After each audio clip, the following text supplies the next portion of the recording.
Welcome back our channel. आप सभी का आपके अपने चैनल पर स्वागत है। और आज हम बात करने वाले हैं एएमआरएस फेज 2.0 की जो वैकेंसी है वो आपको कब तक देखने को मिलेंगी, प्लस जो है कंप्यूटर साइंस के अंदर आपको टोटल कितनी पोस्ट देखने को मिल सकती है, प्लस जो है इसके साथ ही आपका जो है क्या एग्जाम पैटर्न रहने वाला है और किस तरीके से आपको इस एग्जाम को क्वालिफाई करना है, वही सारी चीज़ों के ऊपर हम बात करेंगे। ठीक है, इससे लास्ट वाली वीडियो में मैंने आप लोगों को बताया था कि भाई कंप्यूटर साइंस वाले बच्चों के लिए एलिजिबिलिटी क्राइटेरिया क्या रहने वाला है, कि भाई क्या एलिजिबिलिटी क्राइटेरिया हो जो आप इसमें अप्लाई कर सकते हो।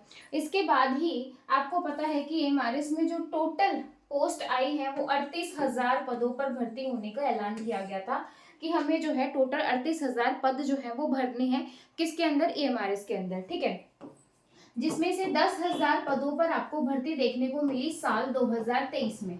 साल 2023 में 10,000 पदों पर ये भर्ती आ चुकी है, जिसमें से बचे अभी आपके 28,000 पद। ठीक है, अब जो ये आपके 28,000 पद जो है आप इनको फिल करने हैं, ज्यादा समय नहीं है सरकार के पास ये 28,000 पद भरने के लिए, क्योंकि इन्होंने बोला था कि ये जो 38,000 पद जो एमआरएस में आ रहे हैं इसको हम जो है साल 2026 तक पूरा कर देंगे। ठीक है, तो साल 2026 तक पूरा करने का इन्होंने बोला है और अभी आ चुका है 2025, तो भाई इनके पास जो समय है वो बहुत कम है।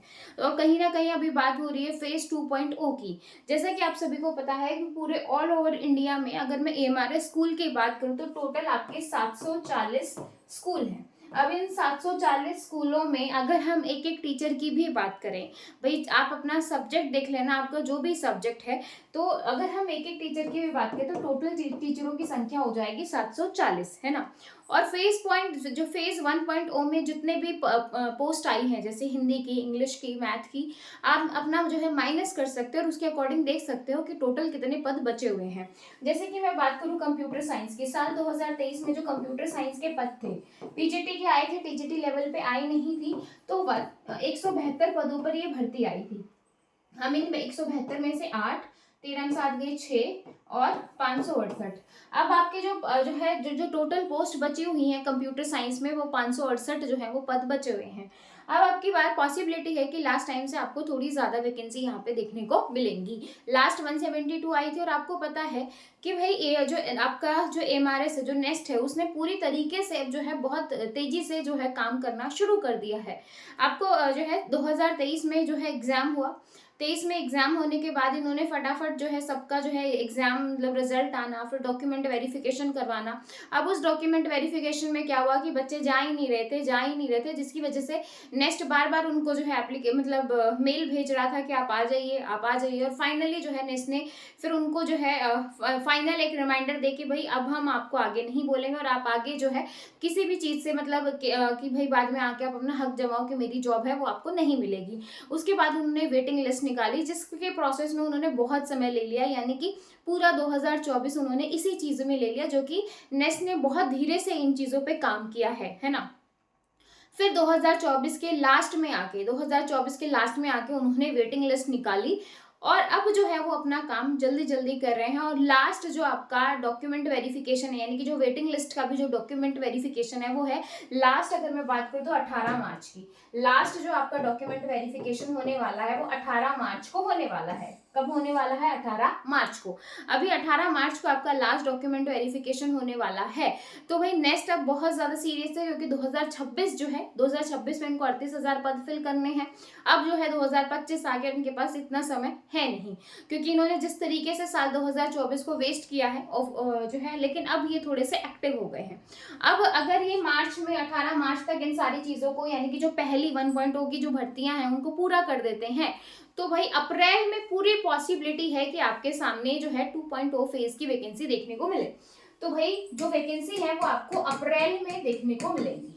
अब आप ये मान के चलो कि जो बच्चे रेगुलर है और जो बच्चे भाई बिल्कुल एक्टिव है और जिनको है कि भाई मैं साल जो है 23 में मैं इस वजह से रह गया था, या जो भी चीजें थी, या जो नया बच्चा नए तरीके से जो है पहली बार एमआरएस में अप्लाई करेगा, बहुत अच्छी जॉब है भाई, क्योंकि कोई ऐसा नहीं है 4 गुना कैंडिडेट को बुला रहे हैं, 3 गुना कैंडिडेट को बुला रहे हैं। अगर 180 पोस्ट है तो 180 बच्चों को ही उसके बिहाफ पे बुलाया जाएगा। लास्ट टाइम बहुत ही ज्यादा कम कट ऑफ गई थी, क्योंकि बच्चों ने हिंदी इंग्लिश को पढ़ा नहीं था और जिसकी वजह से नेगेटिव मार्किंग होने की वजह से उनको उनका हिंदी इंग्लिश में ही वो रह गए, फेल हो गए। और जो आपका 130 जहां से मेन कट ऑफ बननी थी वो पास ही नहीं कर पाए, मतलब वो वाला पेपर ही चेक नहीं हुआ तो किस तरीके से पास कर पाएंगे। तो मेन जो लास्ट टाइम जो ड्रॉबैक हुई थी एमआरएस के अंदर वो यही हुई थी, क्योंकि पहली बार जब भी भर्ती आती है तो कुछ ना कुछ चीजें होती हैं, और जब स्टार्टिंग में भर्तियां आती है तो एक अच्छे पद पे आती है, बाद में फिर 15-20 भर्तियां रह जाती हैं। तो भाई अगर आप एलिजिबल हैं और आप चाहते हैं कि भाई मुझे कहीं पे जॉब मिल जाए, तो ये हमारे स्कूल्स भी बहुत अच्छे हैं, क्वार्टर भी बहुत अच्छे हैं, और एक अच्छी जॉब है। सैलरी भी अभी जो बच्चे लगे हैं उनकी 75-78 जो है वो इन हैंड है।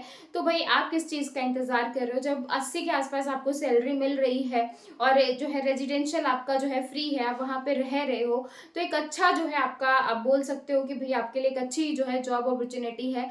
तो भाई अब की बार आप मिस मत करना। लास्ट टाइम चाहे आप भले किसी भी रीजन की वजह से रह गए हो, अब की बार जो है पूरे शिद्दत के साथ लगा देना, क्योंकि भाई अप्रैल में अगर ये वैकेंसी आती है, मतलब पूरे चांसेस हैं 100% कि अप्रैल में जो है नेक्स्ट इस भर्ती को निकाल देगा। तो भाई अगले 2-2.5 महीनों में वो पेपर ले लेगा, यानी कि मई जून जुलाई कंफर्म है कि आपका जुलाई तक पेपर हो जाए।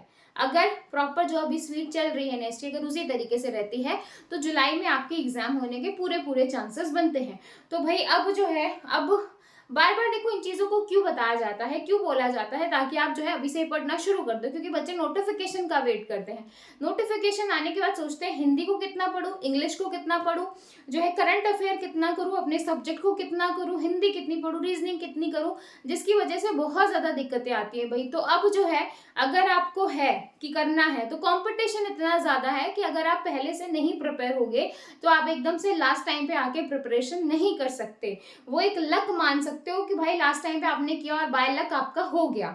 लेकिन अगर, क्योंकि कंपटीशन इतना है, क्योंकि एक जॉब के लिए है, ऐसा नहीं है कि क्वालिफाइंग टेस्ट है इसके बाद आपको जो है और पेपर्स निकालने, नहीं, इसके बाद डायरेक्ट आपको जॉब मिलेगी। डायरेक्ट अगर आपका वहां पे रोल नंबर दिखाता है तो आपको डायरेक्ट वहां पे डीवी जाके करवाना है और अपना जो है जॉब ले लेना है।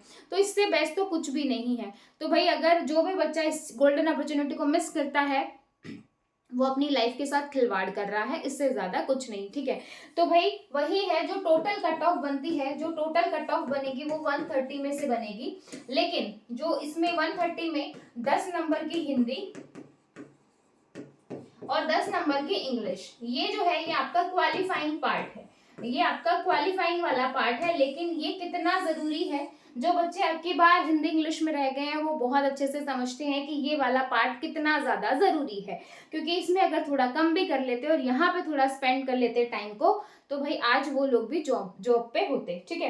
तो भाई रहा आपका जो है एग्जाम पैटर्न सिलेक्शन, जो है लास्ट टाइम कितनी कट ऑफ रही थी और जो है आपको किस तरीके से तैयारी करनी है, वो हम नेक्स्ट वीडियो में डिस्कस करेंगे। आज ये वीडियो इसलिए थी ताकि भाई आप जो है अब बस जाग जाओ, क्योंकि भाई अगर अभी भी सोते रह गए ना तो फिर बाद में कुछ नहीं होने वाला। बाद में फिर यही बोलते रहो कि नेक्स्ट टाइम कब वैकेंसी आएंगी, नेक्स्ट कब आने वाली है मैडम, नेक्स्ट कब आने वाली है। तो नेक्स्ट के चक्करों में मत रहो, जो आ रहा है उसको पकड़ लो, उसको पकड़ लो भाई, ठीक है। तो बस यही कहना था। अब कौन कौन बच्चा एमआरएस की तैयारी कर रहा है कमेंट सेक्शन में मुझे जरूर बताइएगा। फिर मिलेंगे नेक्स्ट वीडियो में नई अपडेट के साथ। Bye bye, take care, thank you.